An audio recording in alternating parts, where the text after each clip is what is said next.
กราบทักทายสบายดีพี่น้องเนาะสบายดีพี่น้องฟังลาวและก็สวัสดีพ่อแม่พี่น้องฟังไทยกันเบิดสุขูสุคนก็คือมื้อนี้เนาะบ่าวบัวก็มาให้น้องเบิร์ดเขาพี่น้องน้องบ่าวบัวแบ่งมาครึ่งหนึงพี่น้องพอกินอยู่บ่คิดว่าสิอยู่จักมื้อคิดว่ากระเบิ่งไปสะก้อนนี่แหละโอ้เดี๋ยวมึงพอเถื่อกับบ่เฮิงมึงเถื่อกับเฮิงเดี๋ยวเพราะว่าทางบ่าวบัวก็บ่แน่ใจว่าทางน้องเพิ่นอยู่เฮิงแต่ว่าทางบ่าวบัวก็สิได้ออกไปเกี่ยวข้าวก็ประมาณ2-3มื้อนั่นแหละพี่น้องนะบ่ได้โดนดอกออกไปเกี่ยวข้าวก็ได้ก็เลยแบ่งให้ทางน้องเพิ่นก่อนพี่น้องเนาะ คันว่าคันน้องเพิ่นอยู่โดนหาบ่บัวก็สิเอาไปให้เบิดเพราะว่าบ่บัวยังบ่ทันได้กินนะข้าวตัวที่บ่บัวไปเอาหั่นน่ะพี่น้องเอ้ยก็เลยแบ่งครึ่งหนึงก่อนเพราะว่าบ่แน่ใจว่าทั้งน้องเพิ่นน่ะสิอยู่โดนบ่พี่น้องเอ้ยก็เลยมามอบให้ทั้งน้องเพิ่นครึ่งหนึงพี่น้องเอ้ย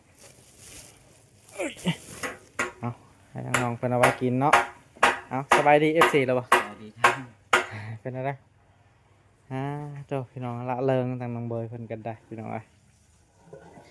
บ่บัวว่าสิได้ออกไปหน้าอะไรพี่น้องเอ้ยเกี่ยวเขาพี่น้องเอ้ยเขาสุกแล้วบ่บัวก็ออกไปหน้าบัดนี้พี่น้องก็เลยมาให้ทั้งน้องเพิ่นพี่น้องเอ้ยไปพี่น้องบ่บัวก็สิทายเร็วๆเนาะบ่บัวก็สิได้เมื่อก่อนพี่น้องเอ้ยเร็วนี้เพื่อให้เพื่อนพี่น้อง FC ว่านั่นนี่เนาะยันแบบทำบ่ได้ถ่ายคลิปนั่นนี่ก็เขาสิว่าบ่บัวบ่ได้ให้พี่น้องก็ถ่ายให้ทั้งน้องเพิ่นก่อนพี่น้องเอ้ยไปพี่น้องบ๊ายบายละโอเคเนาะพี่น้องบ่บัวก็มาฮอดหานแล้วเนาะพี่น้อง บ่าวบัวก็สิได้ปิดห้านก่อนพ่อแม่พี่น้องเอ้ยเนาะโอเคนะพี่น้องบ่าวบัวสิได้ปิดห้านแล้วบัดนี้บ่าวบัวสิได้ออกหน้าแล้วเพื่อนพี่น้องไอ้บ่าวบัวก็ได้ไม่เอาออกไปเกี่ยวข้าวพี่น้องเนาะบ่าวบัว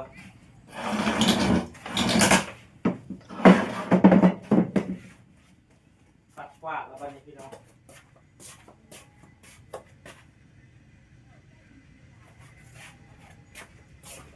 ออกไปหน้าแล้วเด้อบัดนี้ของพี่น้อง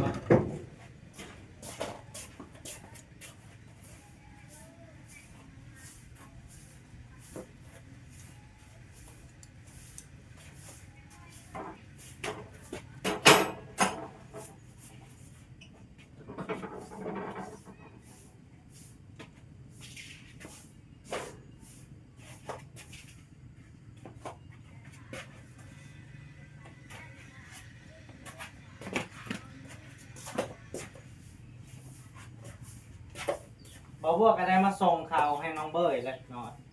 บ่าวบัวว่าสิส่งมาเบิดพี่น้องแต่ว่าย่านน้องมันอยู่บ่ดนนะก็เลยบ่าวบัวก็เอาไว้กินอยู่นี่พี่น้องเอ้ย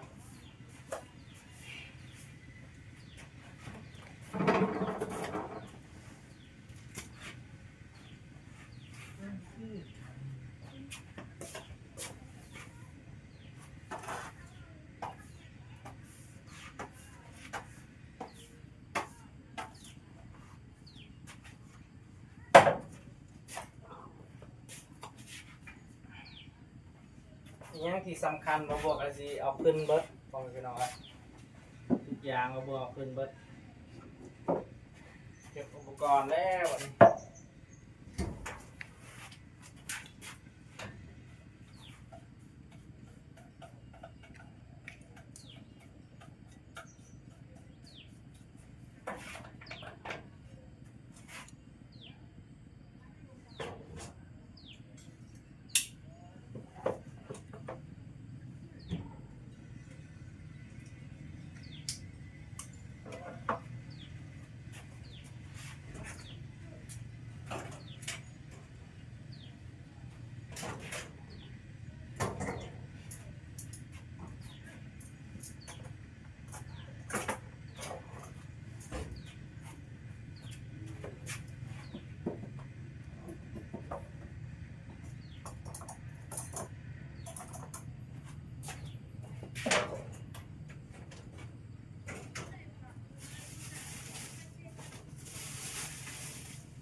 ร้านแล้วเด้อบัดนี้พ่อพี่น้องปิดร้าน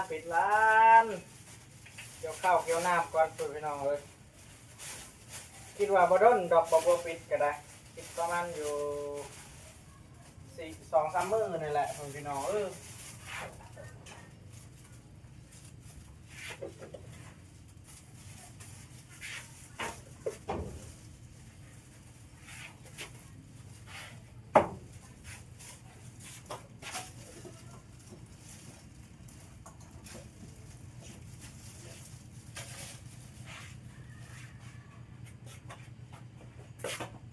ปิดห้านอกหน้าบัดนี้พ่อพี่น้อง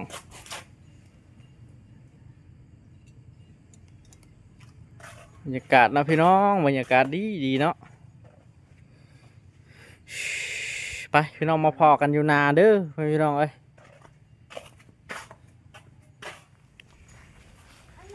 กะโอเคเนาะพี่น้องบ่าวบัวกลับมาส่งข้าวให้น้องเบยพี่น้องเอ้ยส่งข้าวสารให้น้องเบยพี่น้องเพราะว่าบ่าวบัวก็สิได้ออกไปหน้าแล้วพี่น้องเอ้ยสิได้ออกไปเกี่ยวข้าวแล้วบัดนี้พี่น้องเอ้ยคิดว่าบ่าวบัวก็สิได้อยู่ประมาณ4-5 มื้อนั่นแหละพี่น้องเอ้ยหลังจากบ่าวบัวเกี่ยวแล้วบ่าวบัวก็สิได้มาตัดผมคือเก่าหั่นแหละแล้วก็มาถ่ายคลิปคือเก่าพี่น้องเอ้ยข้าวสุกกะบ่ได้หลายพี่น้องเนาะช่วงนี้ก็เห็นว่าบ่าวบัวเอาข้าวนะพี่น้องเนาะข้าวโต3 เดือนแล้วก็4 เดือนแน่พี่น้องเอ้ยข้าวมันยุ่งยากเนาะมันสุกคนละแบบพี่น้องเอ้ยสุกหน้านะก็มันก็บางทีก็สิได้มาในช่วงวันศุกร์หน้าพี่น้องบ่บัวก็บ่แน่ใจคือกันเนาะพี่น้องเพราะว่าเบิ่งนะข้าวก่อนว่ามันเป็นจังใดพี่น้องเอ้ยพี่น้องเอ้ยเอาสิประมาณนั้นเด้อพี่น้องเอ้ยก็โอเคนะพี่น้องสำหรับคลิปนี้บ่บัวก็สิได้ปิดคลิปไว้เพียงส่ำนี้ก่อนพี่น้องเนาะก่อนอื่นก็อย่าลืมฝากกดไลค์กดติดตามให้บ่บัวในเด้อพี่น้องเอ้ยเพื่อเป็นกำลังใจให้บ่บัวเฮ็ดคลิปต่อๆไปพี่น้องเอ้ยเอาสำหรับคลิปนี้บ่บัวก็สิขอกล่าวคำว่าสบายดีพี่น้อง